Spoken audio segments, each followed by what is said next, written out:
গর্ভকালীন সময়ে আপনার শরীরে নানান রকম পরিবর্তন হবে এবং আপনি যখন আপনার গর্ভাবস্থার দ্বিতীয় ট্রাইমেস্টারে পৌঁছাবেন তখন কিন্তু পেটের মধ্যেও আপনি পরিবর্তন লক্ষ্য করতে পারবেন।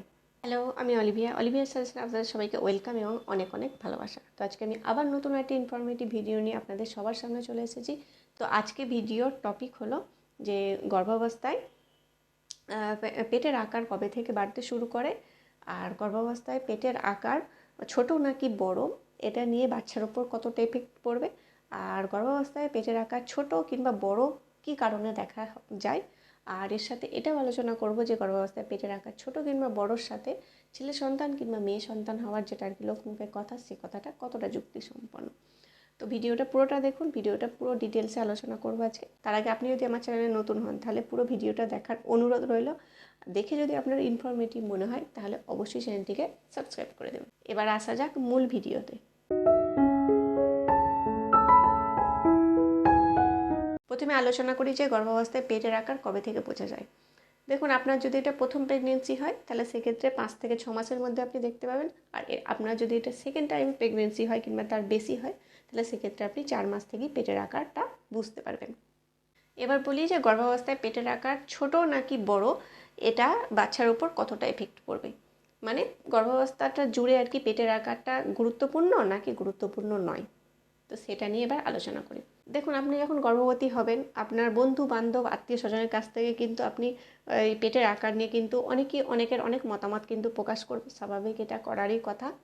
সকালের সময় শরীরে কিন্তু নানা রকম পরিবর্তন আসে, আর তার মধ্যেই একটা পরিবর্তন হলো এই পেটের আকার সময়ের সাথে সাথে বাড়তে থাকা। তার মানে এই নয় যে অন্য কারো 5 মাস থেকে পেট বাড়ছে মানে যে আপনারও 5 মাস থেকেই বাড়তে থাকবে, এরকম কিন্তু নয়। কারণ সবার আর কি বডি আলাদা, সবার লাইফস্টাইল আলাদা, সবার খাওয়া দাওয়া আলাদা। তো এক একজনের ক্ষেত্রে এটা এক এক রকম হতে পারে। আপনার পেটের আকার ছোট তার মানে বাচ্চার গ্রোথ ভালো নয়, বাচ্চা ঠিক মতো বাড়ছে না, এরকম কিন্তু মোটেও নয়।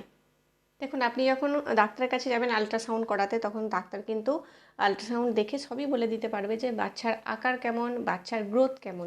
তাই আপনাদের অবশ্যই এই আল্ট্রাসাউন্ড কিন্তু করাতেই হবে বাচ্চার আপডেট পাওয়ার জন্য। তো এবার পেটের আকার ছোট নাকি বড় এটাতে কিন্তু সেরকম কোনো রকম এফেক্ট পড়ার কথা নয়।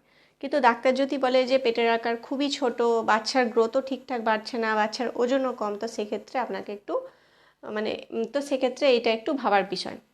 কিন্তু ডাক্তার যদি বলে যে না, আপনার পেটের আকার ছোট হলে বাচ্চার গ্রোথ ভালো আছে, বাচ্চার ওজন বাড়ছে, বাচ্চা হেলদি আছে, বাচ্চা ঠিকমতো নড়াচড়া করছে, তো সেক্ষেত্রে কিন্তু চিন্তা করার কোনো কথা নয়। এবার বলি যে গর্ভাবস্থায় কোনো কোনো মহিলার পেটের আকার ছোট আর কোনো কোনো মহিলার পেটের আকার বড় কেন দেখা যায়। ফার্স্ট পয়েন্ট হলো যে আপনার এটা কততম প্রেগনেন্সি, মানে আপনার এটা ফার্স্ট টাইম প্রেগনেন্সি নাকি সেকেন্ড টাইম প্রেগনেন্সি নাকি থার্ড টাইম প্রেগনেন্সি নাকি তার বেশি। যাদের এটা ফার্স্ট টাইম প্রেগনেন্সি তাদের ক্ষেত্রে কিন্তু মানে তাদের মাংস আর কি টাইট মানে শক্ত থাকে, তাদের পেশি আর কি শক্ত থাকে, তো সেক্ষেত্রে কিন্তু পেটের আকারটা মানে পেটটা তাড়াতাড়ি ফুলতে পারে না, তো সেক্ষেত্রে তাদের পেটের আকার একটু ছোট থাকে। আর এবার যাদের সেকেন্ড টাইম প্রেগনেন্সি বা তার বেশি, তো তাদের ক্ষেত্রে কিন্তু আগে থাকতেই মানে শরীরের মাংস আর পেশিগুলো কিন্তু আগে থাকতেই আলগা থাকে, তো সেক্ষেত্রে তাদের ক্ষেত্রে কিন্তু তাড়াতাড়ি আর কি মানে শরীরটাও পেটটাও আর কি ফুলতে থাকে, তো তাদের পেটটাও আর কি বড় দেখতে লাগে। তো এটাও একটা এটা ডিপেন্ড করে যে আপনার এটা কততম প্রেগনেন্সি। সেকেন্ড পয়েন্ট হলো যে হাইট। দেখুন, কোনো মহিলা যদি আর কি মানে লম্বা হয় তো তাহলে তাদের ক্ষেত্রে পেটের আকারটা ছোট লাগবে, কারণ তাদের কিন্তু অলরেডি মানে পেটের আকারটা যেহেতু বড়, সে লম্বা, তার মানে পেটের আকারটাও তার বড়। তো তার পেটের আকারটা যেহেতু এতটা বড় হওয়ার কারণে পেটের মধ্যে কিন্তু জায়গাটাও অনেকটা থাকবে, পেটের আকারটাও ওপর দিকে উঠে থাকে।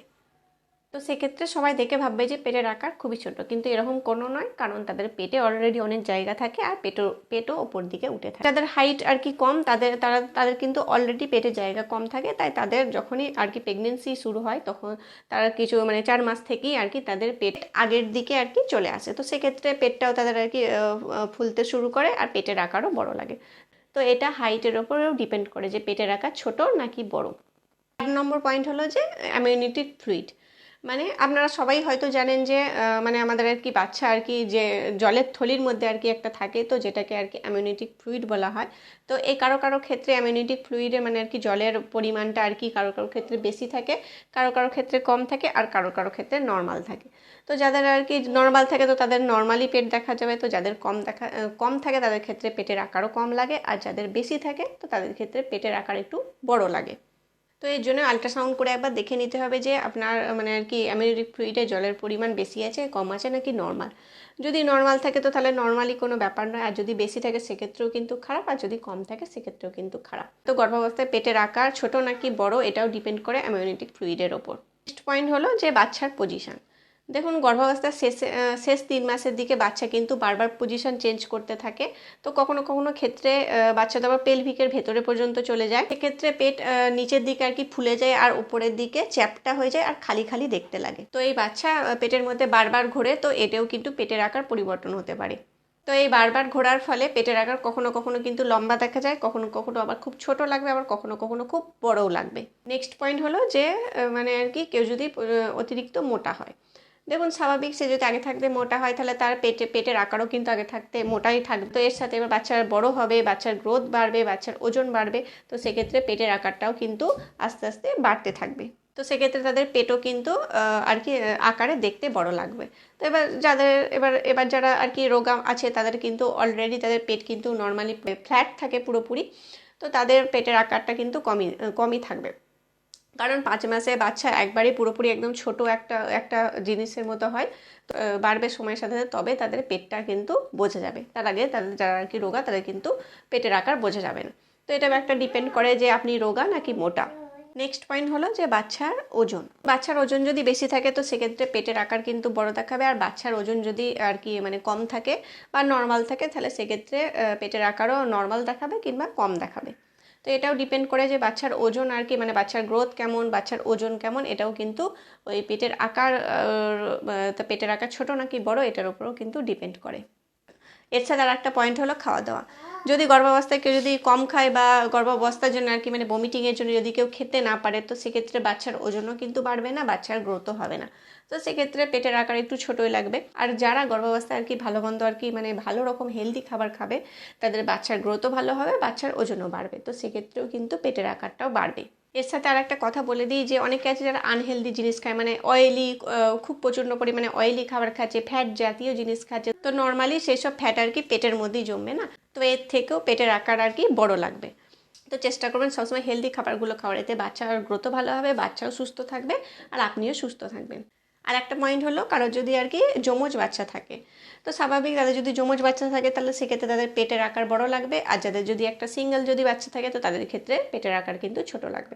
তো এটাও ডিপেন্ড করে যে আপনার আর কি পেটের মধ্যে কটা আর কি বেবি রয়েছে। ইম্পর্টেন্ট একটা কথা বলে দিই যে আপনাকে সবসময় কিন্তু ডাক্তারের সাথে কানেক্টেড থাকতে হবে। ডাক্তার আপনাকে যখনই যেতে বলবে তখনই আপনি যাবেন, ডাক্তার আপনাকে যখনই আল্ট্রাসাউন্ড করাতে বলবে তখনই কিন্তু আল্ট্রাসাউন্ড করাবে। আল্ট্রাসাউন্ড করানোর ফলে কিন্তু বাচ্চার আপডেটও কিন্তু আপনি পেতে পারবেন। এছাড়াও হয়তো ডাক্তার হয়তো আপনার আপনি যখনই হয়তো তার কাছে চেক আপের জন্য যান তখন হয়তো ডাক্তার আপনার পেটের আকার কেমন সেটা হয়তো মাপে, আর যদিও বা মেপে না থাকে তো সেক্ষেত্রে আপনি নিজে থেকে ডাক্তারকে একবার বলবেন যে আমার পেটের আকার একবার মেপে দেখুন ডাক্তারবাবু যে ঠিক আছে কি না, তো এটাও করে নিতে পারেন। এছাড়াও আল্ট্রাসাউন্ড করালে আপনি সবই আপডেটই পাবেন। তো মিনিমাম পুরো গর্ভাবস্থাটা জুড়ে আপনাকে 3 থেকে 4 বার আল্ট্রাসাউন্ড করাতে হবে। আল্ট্রাসাউন্ড করালে আপনি বাচ্চার পুরো আপডেট কিন্তু পাবেন। প্রথম আল্ট্রাসাউন্ড আপনাকে করাতে হবে 1 থেকে 3 মাসের মধ্যে, তারপর 4, 5, 6 মাসের মধ্যে, তারপর 7, 8, 9 মাসের মধ্যে। তো এই আল্ট্রাসাউন্ড ছাড়া আপনাকে যদি আরও একবার ডাক্তার যদি আল্ট্রাসাউন্ড করাতে বলে তো সেটাও আপনি করিয়ে নেবেন, কারণ ডাক্তারও হয়তো মনে করবেন যে আপনার হয়তো কিছু সমস্যা হয়েছে বা বাচ্চার কিছু সমস্যা হয়েছে, তো সেক্ষেত্রেও আল্ট্রাসাউন্ড করাতে পারে, তো সেই আল্ট্রাসাউন্ডটাও আপনি করিয়ে নেবেন। লাস্ট ইম্পর্টেন্ট যে কথাটা, যে পেটের আকার যদি বড় হয় তাহলে সেক্ষেত্রে নাকি মেয়ে সন্তান হয়, আর পেটের আকার যদি ছোট হয় সেক্ষেত্রে নাকি ছেলে সন্তান হয়। তো এই কথাটার ওপর কিন্তু কোনো সায়েন্টিফিক কোনো ব্যাখ্যা নেই। কারো ক্ষেত্রে জিনিসটা মিরাক্কেল হতেই পারে, যে কারো ক্ষেত্রে এই জিনিসটা হয়তো ঘটে থাকতে পারে, যে তার মানে যে আপনার সাথেও এই জিনিসটা হবে এটা কিন্তু নয়। তো এই ছিল আজকের ভিডিও, আশা করি ভিডিওটা অনেকটা ইনফরমেটিভ হয়েছে। এরকম ইনফরমেটিভ ভিডিও আরও পাওয়ার জন্য লাইক করবেন, শেয়ার করবেন আর অবশ্যই চ্যানেলটিকে সাবস্ক্রাইব করবেন। তো দেখা হবে আবার নেক্সট ভিডিওতে।